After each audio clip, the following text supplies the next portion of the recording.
Bismillahirrahmanirrahim. Assalamualaikum warahmatullahi wabarakatuh. Alhamdulillah ya Allah, salatan wa tasliman alaika ya Rasulullah. Langsung saja di sini saya akan menjelaskan tentang epistemologi bayani. Epistemologi secara bahasanya berasal dari dua kata. Dari kata Yunani yang pertama episteme yang berarti teori pengetahuan, dan yang kedua adalah logos, bermakna teori yang membahas sesuatu atau studi yang membahas sesuatu. Jadi secara istilahnya epistemologi yakni suatu cabang filsafat yang membahas atau yang mengkaji asal mula metode struktur dalam suatu pengetahuan. Di dalam pengetahuan, dalam unsur-unsur itulah pengetahuan tersebut dapat dikonfirmasi kebenarannya sebagai suatu cabang ilmu yang dapat berdiri sendiri. Epistemologi atau metode berpikir itu terdapat 3 pemikiran. Salah satunya adalah epistemologi bayani ini. Epistemologi bayani adalah metode atau cara berpikir Islam dengan usaha atau menelaah sebuah teks. Maka bisa dijadikan landasan dari epistemologi bayani ini adalah teks itu sendiri.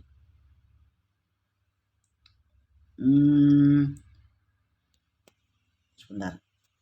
Epistemologi ini atau epistemologi bayani sudah dijadikan sebagai landasan oleh kebanyakan disiplin ilmu pengetahuan, terutama ilmu-ilmu hukum dalam landasan dalam Islam dan teologi. Jadi epistemologi ini bisa dijadikan dasar oleh ilmu-ilmu, kebanyakan ilmu cabang ilmu seperti ilmu-ilmu fikih, ilmu pengetahuan Islam, itu semuanya menjadikan epistemologi bayani ini sebagai dasar. Yang pertama adalah metodologi bayani. Metodologi bayani. Dari segi metodologi, Imam Syafi'i membagi bayani menjadi 5 bagian. Bayan yang pertama adalah bayan yang tidak butuh penjelasan lanjut, sebab sudah dijelaskan Allah dalam Al-Quran. Jadi ada beberapa sumber-sumber yang bisa dijadikan hukum di dalam Islam itu sudah tidak perlu dijelaskan lagi karena di dalam Al-Quran sudah jelas. Seperti mungkin wajibnya sholat, begitu. Yang kedua adalah bayan yang beberapa bagiannya masih global sehingga butuh penjelasan sunnah. Yang ketiga adalah bayan yang keseluruhannya masih global sehingga butuh penjelasan sunnah. Yang keempat adalah bayan sunnah sebagai uraian atas sesuatu yang tidak terdapat di dalam Al-Quran. Yang kelima adalah bayan ijtihad yang dilakukan dengan qiyas atau sesuatu yang tidak terdapat di dalam sunnah. Seperti halnya yang sudah dipaparkan di atas sebelumnya tersebut, bahwasanya epistemologi ini menjadikan teks sebagai suatu rujukan yang pokok. Maka dari itu, teks juga menjadi sumber pengetahuan dalam epistemologi ini. Maka manusia harus berikhtiar pikirnya sebagai proses untuk memahami dan membenarkan pada rujukan utamanya pada teks ini. Proses ini biasanya dikenal dalam ilmu fikih itu dengan ijtihad. Di dalam usul fikih terkenal dengan istilah qiyas dan istinbat. Yang ketiga adalah konsep usul dan furu'.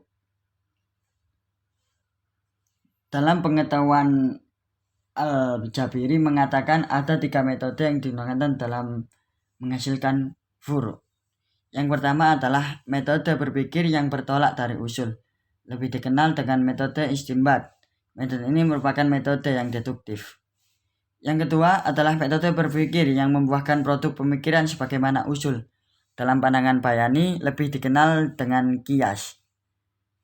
Jadi qiyas itu adalah ikhtiar, usaha atau upaya untuk memutuskan suatu keputusan dengan upaya tidak memisahkan, atau usahanya itu menggabungkan hal yang hukumnya tidak disebutkan di dalam teksnya, di dalam Al-Quran atau dalam Sunnah, dengan suatu hukum yang disebut di dalam teksnya.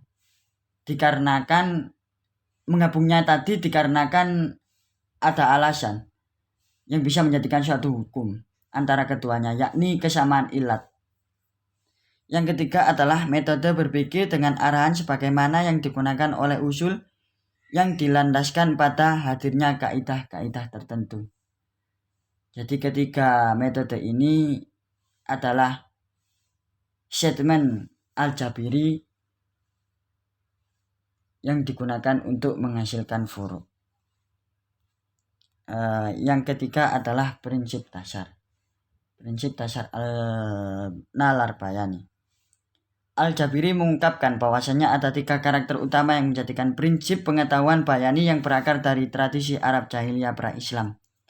Pertama, prinsip invisal, yakni prinsip yang memandang bahwasanya makhluk ciptaan Tuhan ini tidak ada kesinambungan antara satu dengan yang lainnya.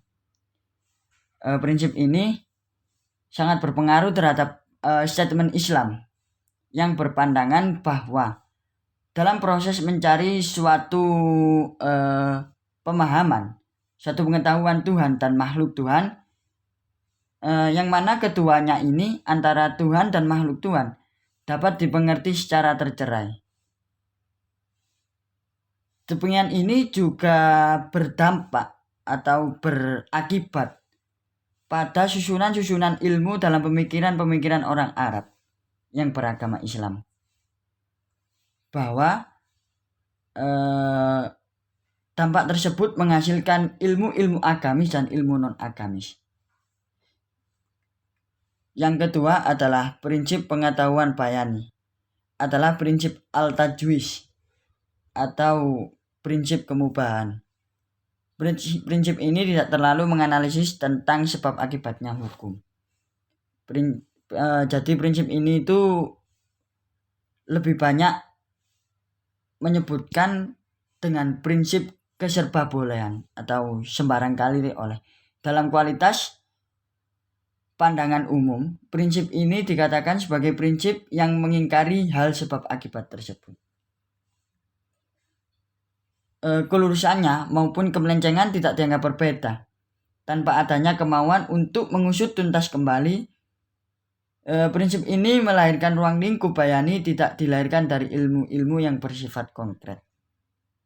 Yang ketiga dari prinsip nalar bayani adalah prinsip muqarabah. Epistemologi juga mengimplementasikan sebuah tradisi dengan pemikiran yang dilandasi pada sebuah keadaan yang menyebabkan ketidakjauhan serta kesamaan guna membuat sebanding prinsip-prinsip yang memiliki sifat menghentikan. Dengan demikian, adanya prinsip yang ketiga ini timbul beberapa macam penalaran yang berciri khas kurang begitu menyuguhkan, mengikiluhkan sebuah kesempatan dalam mendirikan suatu wawasan pengetahuan. Yang keempat adalah problema substansi dan aksi dan epistemologi bayani. Substansi merupakan suatu yang menjadi landasan atau mencakup kualitas serta karakter validasi yang disifatkan pada benda. Sedangkan eksistensi merupakan suatu yang dijadikan sifat benda tersebut, namun filsafat memandang akal sebagai substansi. Pemahaman bayani mengatakan bahwasanya akal sebagai eksistensi yang tidak bisa berdiri sendiri. Begitulah dari saya, kurang lebihnya mohon maaf. Wabillahi taufiq wal hidayah. Wassalamualaikum warahmatullahi wabarakatuh.